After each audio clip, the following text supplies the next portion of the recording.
2002년 한국과 일본에서 진행했던 월드컵을 아마 다들 기억하실 것입니다. 꿈은 이루어진다라는 슬로건 정말 유명했었고요. 월드컵 4강이라는 대단한 성적을 또한 거두었습니다. 2002년의 월드컵 그때 활동했던 선수들은 지금도 활발하게 활동하고 있습니다. 그리고 우리나라 대표의 감독이었던 히딩크라는 사람도 영웅의 대접을 받았으며 우리나라의 명예국민이라는 칭호도 받았습니다. 명예국민이라는 것은 그 나라의 국적을 가지고 있지는 않지만 그 사람의 공로나 권위를 인정하여서 상징적으로 그 나라의 국민으로 인정하는 사람입니다. 히딩크는 우리나라의 1호 명예국민이 되었고 그 이후에 2016년에 소록도에서 43년 동안 한센병 환자들을 돌보았던 오스트리아 국적의 수녀이자 간호사인 슈테거와 피사레시 2호와 3호 명예국민이 되었습니다. 월드컵은 우리나라 사람들에게 큰 즐거움과 기쁨을 안겨주었죠. 그런데 우리나라가 처음으로 축구 월드컵에 출전한 것인지 언제인지 혹시 아십니까? 그것은 바로 1954년 스위스 월드컵이라고 합니다. 그때 우리나라는 예선전에서 일본을 꺾고 월드컵에 진출하게 되었습니다. 월드컵 본선에서 우리나라는 2경기를 하게 되는데 헝가리라는 나라와의 첫 경기에서 9대0으로 치게 되고요. 그리고 두 번째 경기인 터키와의 경기에서 7대0으로 치게 됩니다. 9대0, 7대0이라는 초라한 경기, 어찌 보면 너무나도 부끄러운 경기였습니다. 우리나라의 선수들은 유니폼도 제대로 준비되어 있지 않았고 축구와도 온전치 않은 상황이었기에 어찌 보면 다른 나라와 비교하면 정말 초라한 모습이었고 실력도 엉망이었습니다.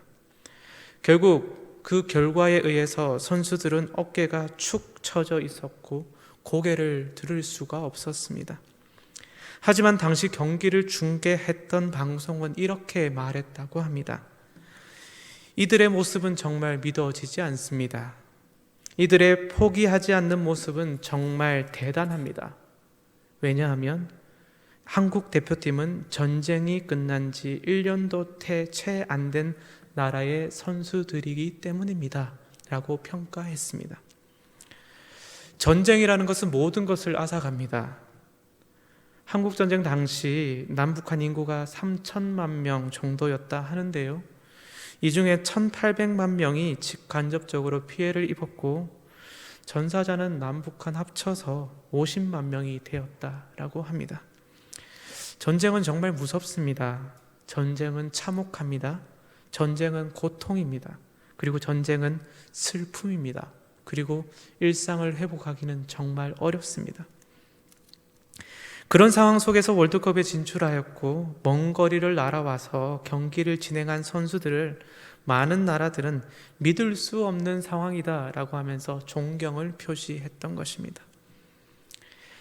1991년에 중동에서는 걸프 전쟁이 있었습니다. 이라크가 쿠웨이트를 점령하면서 일어난 전쟁은 미국과 영국 등 34개국의 다국적 군이 이라크를 상대로 전쟁을 진행합니다. 길지 않은 짧은 전쟁이었지만 전쟁의 손실과 전쟁의 과정, 전쟁의 결과를 실시간으로 세계의 많은 사람들이 알 수 있게 되었습니다. 그 이유는 바로 CNN이라는 24시간 방송 때문이었습니다.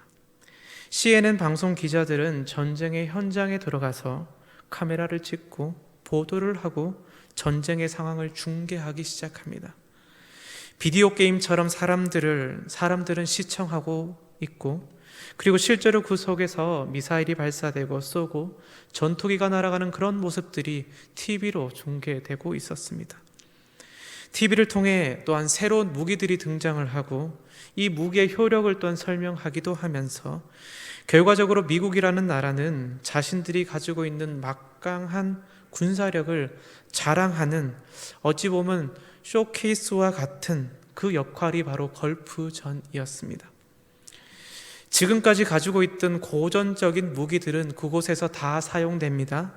그리고 새롭게 만들어진 무기, 전투기, 헬기, 미사일 등 새로운 무기를 보여주면서 또한 막강한 힘을 보여준 것이죠.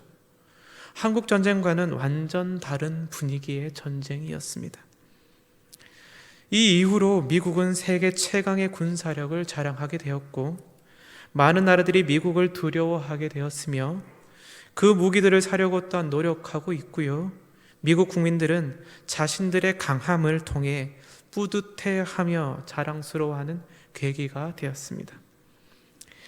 결국 전쟁의 승패는 전쟁의 기술과 함께 무기가 중요하다라는 것이 드러나게 되었습니다. 현대의 전쟁뿐만 아니라 과거의 전쟁에서도 무기가 정말 중요한 역할을 했습니다. 오늘 읽지는 않았지만 사사기 1장 19절에 보면 이런 말씀이 있습니다. 여호와께서 유다와 함께 계셨으므로 그가 산지 주민을 쫓아내었으나 골짜기의 주민들은 철병거가 있으므로 그들을 쫓아내지 못하였으며 라고 말씀하고 있습니다. 가나안에 거하는 사람들은 철병거라는 무기를 가지고 있었습니다. 바퀴가 있고 소나 말이 끄는 기동력을 가진 전쟁 도구였지요. 앞쪽과 옆쪽이 철로 되어져 있었으며 주변의 공격도 막지만 공격할 수 있는 그러한 무기였습니다. 이런 무기를 가지고 있는 자들과 이스라엘 백성들은 싸우게 되었습니다. 그런데 이런 상황 가운데 이스라엘은 승리하였지요. 이스라엘 백성들은 철병거보다 더 강한 무기가 있었는 것일까요? 이들은 어떤 무기를 사용했기 때문에 이 강력한 무기를 가지고 있는 이 자를 이길 수가 있었을까요? 이스라엘은 어떤 무기를 사용했는지 오늘 말씀을 통해 한번 알아보려고 합니다. 오늘 본문 1절의 말씀을 한번 보십시오. 여호와께서 가나안의 모든 전쟁들을 알지 못한 이스라엘을 시험하려 하시며 라고 말씀하고 있습니다. 성경은 가나안에 정착하여 살아가는 이스라엘 백성들을 가나안의 모든 전쟁들을 알지 못한 이스라엘이라고 말하고 있습니다.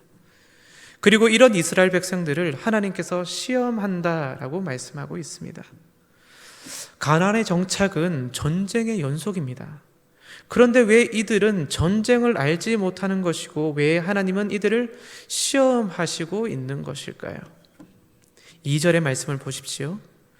이스라엘 자손의 세대 중에 아직 전쟁을 알지 못하는 자들에게 그것을 가르쳐 알게 하려 하사라고 말씀합니다. 2절의 말씀은 1절의 말씀과 거의 일치합니다. 그런데 조금 바뀐 부분이 있는데요.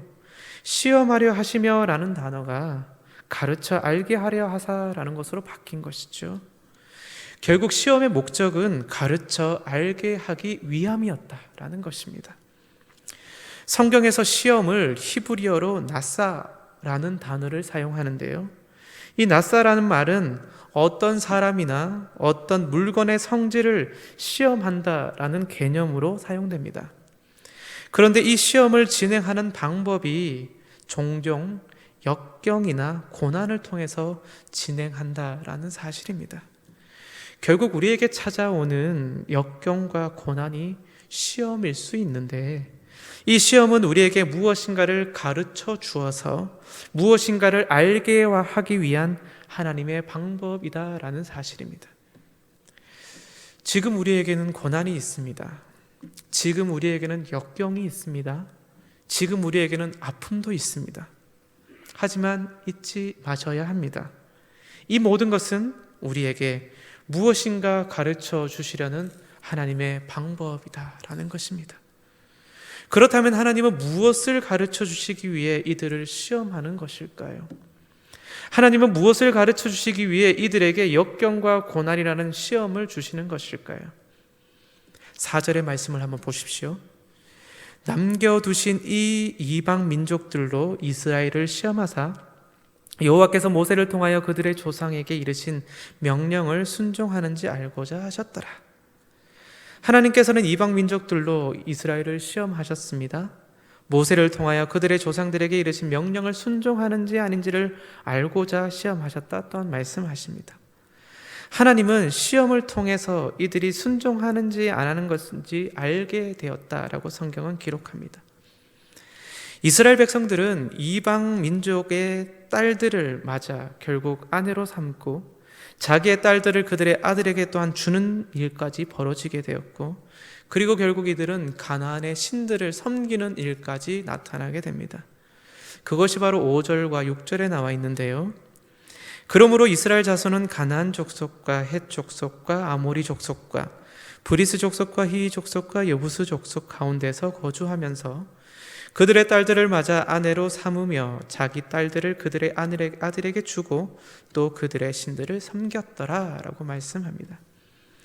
이스라엘 백성들은 시험에 임했고요. 이 시험의 결과는 5절과 6절의 결과가 나오게 된 것입니다. 성도님들도 아마 시험을 많이 쳐보았을 것 같습니다. 그런데 저도 이런저런 것들 자료를 찾다 보니 세계에서 가장 어려운 시험은 무엇인가 라는 것들이 있더라고요. 혹 세계에서 가장 어려운 시험이 무엇인지 아십니까? 작년 11월에 영국의 BBC 방송국에서 세계에서 가장 어려운 시험을 소개하면서 한국의 수능 시험을 소개했다라고 합니다. 12년이라는 긴 시간 동안 준비하고 8시간 그 자리에 앉아서 시험을 친다라는 것 정말 어려운 것이다 라고 하면서 세계에서 가장 어려운 시험이 바로 수능이다 라고 이렇게 평가를 합니다. 그런데 미얀마에 정말 어려운 시험이 있다라고 합니다. 불교의 경전 3개가 있는데 총 8026쪽의 분량을 통째로 외워야 합니다. 일반 책으로 말하면 20권 분량의 책을 토시 하나 안 틀리고 다 외워야 하는 시험, 그리고 그 내용을 설명할 수 있는 능력까지 평가하는 시험, 불교 경전을 3개, 즉 3장을 외우는 것인데요. 그래서 이 시험의 이름이 삼장법사 시험이다 라고 합니다. 1948년 이 제도가 만들어진 이후에 지금까지 단 13명만 시험에 합격했다라고 합니다. 정말 어려운 시험이죠. 세상의 시험이 이렇게 어려운데, 어려운 것이 정말 많은데 하나님의 시험은 어려운 것일까요? 쉬운 것일까요? 하나님의 시험, 이것은 어려울까요? 쉬운 것일까요? 하나님의 시험, 하나님의 테스트에 이스라엘 백성들은 결국 실패했습니다. 어려워서 실패했을 수도 있고 이들이 공부하지 않고 노력하지 않아서 실패했을 수도 있습니다. 그리고 7절의 말씀을 보면 이들을 이렇게 평가하고 있습니다. 이스라엘 자손이 여호와의 목전에 악을 행하여 자기들의 하나님 여호와를 잊어버리고 바알들과 아세라들을 섬긴지라. 7절의 말씀을 자세히 보면 서술어가 3개가 등장을 하는데요. 말씀을 보면 첫 번째는 행하여 라는 말이고, 두 번째는 잊어버리고 라는 말이고, 세 번째는 섬긴지라 라는 말입니다. 성경은 악을 행했고 여호와를 잊어버렸고 다른 신을 섬겼다라고 말하고 있습니다. 그런데 이 기록의 순서가 아니라 실제로 이스라엘 백성들이 이 3가지 중에 무엇을 제일 먼저 했을까요? 악을 행하다 보니 하나님을 잊어버렸고 다른 신을 섬기게 된 것일까요? 아니면 여호와를 잊어버리다 보니 악을 행하게 되었고 다른 신을 섬기게 된 것일까요? 그것도 아니면 다른 신을 섬기다 보니 악을 행하게 되었고 여호와를 잊어버리게 된 것일까요? 제일 먼저 일어난 것은 무엇일까요? 오늘 본문 1절과 2절의 말씀을 다시 한번 보겠습니다. 1절, 여호와께서 가나안의 모든 전쟁들을 알지 못한 이스라엘을 시험하려 하시며, 2절, 이스라엘 자손의 세대 중에 아직 전쟁을 알지 못하는 자들에게 그것을 가르쳐 알게 하려 하사. 이들은 알지 못했다라고 기록하고 있죠. 무엇을 알지 못했을까요? 이들은 전쟁을 알지 못했다라고 성경은 말합니다. 그렇다면 이 전쟁은 무슨 전쟁일까요? 설교를 시작하면서 한국 전쟁을 말하고 걸프 전쟁을 말했는데요. 전쟁에서 정말 중요한 것은 무기입니다. 그리고 기술입니다. 그것이 바로 힘이고 능력인 것이죠. 이스라엘 백성들도 전쟁에 승리하기 위해 무기가 필요했고 기술이 필요했습니다. 무기와 기술이 뛰어난 자들을 만나면 주춤할 수밖에 없기에 그보다 더욱더 강력한 무기와 기술을 이들은 가지길 원했던 것입니다. 하지만 이 시대의 전쟁은 다들 아시다시피 신들의 전쟁이다라고 말합니다. 결국 이 전쟁의 최고 무기는 무엇입니까? 바로 신인 것이죠. 그래서 전쟁을 알지 못했다라는 것은 전쟁에서 직접 싸우고 있는 신을 알지 못했다라는 말과 똑같은 것입니다.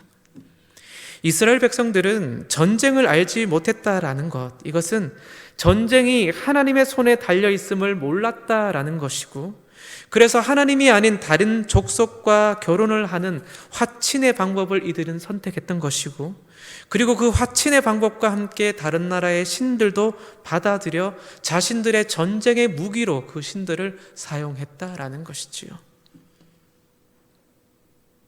7절의 말씀을 다시 한번 보십시오. 이스라엘 자손이 여호와의 목전에 악을 행하여 자기들의 하나님 여호와를 잊어버리고 바알들과 아세라들을 섬긴지라. 여호와의 목전, 하나님의 눈에, 하나님이 보시는데 악을 행했다라는 것입니다. 하나님은 항상 계시는데, 하나님은 항상 이들을 보고 계시는데, 하나님은 항상 이들과 함께 하시는데, 이들은 그것을 알지 못하고 다른 신으로 그것을 채웠던 것이죠. 결국 이들이 알지 못했다라는 것은 하나님을 알지 못한 것이고, 이들을 알지 못했다라는 것은 하나님을 잊어버렸다라는 것입니다. 잊어버리는 것에서 모든 것이 시작됩니다. 잊어버릴 때 모든 죄가 시작되는 것입니다. 그래서 8절의 말씀을 한번 보십시오. 여호와께서 이스라엘에게 진노하사 그들을 메소포타미아 왕 구산 리사다임의 손에 파셨으므로, 하나님께서는 자신을 잊어버린 이스라엘 백성들에게 진노하셨습니다. 그리고 이들을 메소포타미아 왕 구산 라사다임의 손에 파셨습니다. 파셨다라는 말은 내 손에서 다른 손으로 넘겼다라는 말인데요, 즉 하나님께서 손으로 보호하시며 감싸고 계시다가 그 손을 펼쳐서 가지고 계시던 것을 놓아버리셨다라는 것입니다. 이것을 전쟁으로 설명하자면 전쟁통에 부모의 손을 놓친 고아의 신세가 되었다라는 것입니다. 우리는 전쟁과 같은 세상에 살고 있습니다. 이 전쟁에서 살아남을 수 있는 방법은 하나님을 잊지 않는 것입니다. 하나님을 기억하는 것입니다. 그리고 하나님의 손을 놓지 않는 것입니다. 그래야 할 때 전쟁통에 고아가 되지 않는 것이지요. 우리 아버지 하나님, 그 아버지 하나님이 우리의 손을 잡아주실 때 우리는 전쟁 속에서 살아갈 수 있는 것입니다. 9절의 말씀을 한번 보겠습니다. 이스라엘 자손이 여호와께 부르짖으매 여호와께서 이스라엘 자손을 위하여 한 구원자를 세워 그들을 구원하게 하시니 그는 곧 갈렙의 아우 그나스의 아들 온네엘이라 라고 말씀합니다. 다른 신의 손을 붙잡은 이스라엘 백성들은 자신들의 고통으로 인해 부르짖기 시작합니다. 이들은 하나님께 부르짖는 것이 아닙니다. 이들은 그저 자신들의 고통을 표현하고 있습니다. 그 고통을 표현하면서 어찌 보면 요즘 드라마에 많이 나오는 하나님 부처님 알라신 조상님 도와주십시오 라고 하는 그런 부르짖음이 이들에게 나타나고 있습니다. 그런데 하나님은 어떻게 반응하고 있으십니까? 9절의 후반절을 보면 갈렙의 아우 그나스의 아들 온니엘에게 찾아가시는 것이죠. 왜 하필이면 온니엘일까요? 갈렙의 아우 그나스의 아들이기 때문입니다. 그리고 사사기 1장 13절을 보면 온니엘은 갈렙의 사위이기도 하기 때문입니다. 모든 전쟁을 알지 못했고, 그리고 모두가 또한 잊어버렸고, 그래서 다른 신의 손을 붙잡고 있지만 갈렙의 자손은 고통과 아픔 속에서 하나님의 이름을 부르짖은 것이지요. 다른 이들은 누구에게 부르짖어야 할지 몰랐다면 갈렙의 집안, 신앙의 집안, 신앙의 큰 체험을 한 가정에서 자란 자녀는 자기도 모르게 하나님의 DNA를 가지고 있었던 것입니다. 이처럼 신앙의 집안은 참으로 중요한 것 같습니다. 신앙의 가정은 참으로 중요합니다. 알지 못하고 기억하지 못하고 무엇인가를 잊어버린 사람도 하나님의 은혜, 하나님의 형상을 알았던 집안, 그런 가정에서 자란다면 자신도 모르게 하나님을 찾고 하나님을 고백하는 역사가 그 가운데 일어나게 되기 때문입니다. 그러나 우리는 잊지 말아야 합니다. 유독 갈렙의 가정에서 나타났다라는 것입니다. 갈렙은 결국 보통 사람이 아니었다라는 것이죠. 누구보다 하나님을 의지했고 항상 하나님을 바라보았으며 특별히 전쟁은 하나님의 손에 있음을 항상 기억하고 잊지 않았던 사람, 그 사람이 바로 갈렙이었습니다. 그 모습, 그 삶을 자녀들에게 보여주었으니 이것이 이어지면서 자손들에게 친히 전해진 것입니다. 기도의 모습이 전해지고 섬김의 모습이 전해지고 고통 속에서 하나님을 찾는 모습이 전해지고 그리고 이자가 하나님의 손을 잡고 있는 그 모습이 자연스럽게 가정 다른 사람에게 전해지고 보여진 것입니다. 우리의 가정도 이런 가정이 되었으면 좋겠습니다. 우리의 가정도 이런 가정이 되었으면 좋겠습니다. 전쟁 같은 세상 속에서 많은 사람들이 하나님을 알지 못하고 하나님을 잊는다 할지라도 나의 가정은, 나의 후손은 하나님을 잊지 않고 하나님께 부르짖는 그런 가정, 그런 후손이 되었으면 좋겠습니다.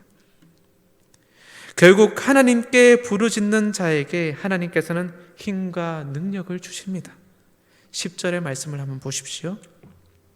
여호와 영이 그에게 임하셨으므로 그가 이스라엘의 사사가 되어 나가서 싸울 때 여호와께서 메소포타미아 왕 구산 리사다임을 그의 손에 넘겨주심에 온니엘의 손이 구산 리사다임을 이기니라 라고 말씀합니다. 하나님을 부르짖은 온니엘에게 하나님께서 그의 손을 붙잡아 주셨습니다. 그리고 온니엘은 전쟁에서 승리하게 됩니다. 그리고 하나님께서 전쟁에 승리하게 하신 것을 믿고 의지하며 나아가게 됩니다. 그리고 11절을 보십시오. 그 땅이 평온한 지 40년에 그나스의 아들 온니엘이 죽었더라. 하나님께 부르짖은 40년, 하나님의 손을 잡은 40년, 온니엘이 살아있는 40년, 이스라엘에게는 평안한 40년이 주어졌습니다. 그런데 반대로 생각해 보면 40년 동안만 평안했다라는 것이죠. 하나님은 사실 영원하신 분이신데 40년이라는 유효기간이 생겨버린 것입니다. 왜 이 유효기간이 생긴 것일까요? 40년 동안 하나님을 알렸고 그 하나님을 전했고 하나님을 가르쳤지만 40년 동안 이들은 하나님의 손을 붙잡았지만 그 이후에는 또다시 손을 놓고 말았다라는 것입니다. 아마도 평온함에 취한 나머지 하나님을 잊어버린 건 아닌가 생각해 보게 됩니다. 우리 모두는 하나님을 잊지 않았으면 좋겠습니다. 우리 모두는 우리 가족들에게 하나님을 알리며 하나님을 잊지 않도록 가르치셨으면 좋겠습니다. 우리 모두는 우리 이웃들에게 하나님을 보여주며 하나님을 알리는 삶을 살았으면 좋겠습니다. 전쟁과 같은 삶에서 굳건하게 살아가는 방법은 하나님을 기억하고 하나님을 잊지 않고 하나님께 부르짖는 것입니다. 하나님을 나의 무기로 삼는 것입니다. 하나님을 나의 무기로 삼는다면 하나님께서는 나를 그 도구로 귀하게 사용하실 것입니다. 40년이라는 시간과 평온이 목적이 아니라 하나님이 나의 무기이고 하나님이 나의 목적이 되어야 하는 것이지요. 오늘 하나님을 기억하고 잊지 않고 우리는 이곳으로 나왔습니다. 이곳으로 나가서도 하나님을 잊지 않고 기억하며 하나님의 손을 잡고 전쟁과 같은 상황 속에 굳건하게 하나님을 무기로 삼아 아름답게 살아가는 우리 모두가 될 수 있기를 간절히 바랍니다. 기도하겠습니다. 사랑의 하나님, 감사합니다.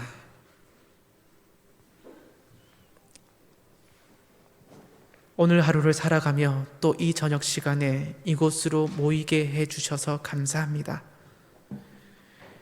이곳으로 나온 것은 평안에서 나온 것이 아니고 이곳으로 나온 것은 오직 하나님의 손을 잡고 있기에, 우리가 하나님을 잊지 않고 있기에 이곳으로 나온 것입니다.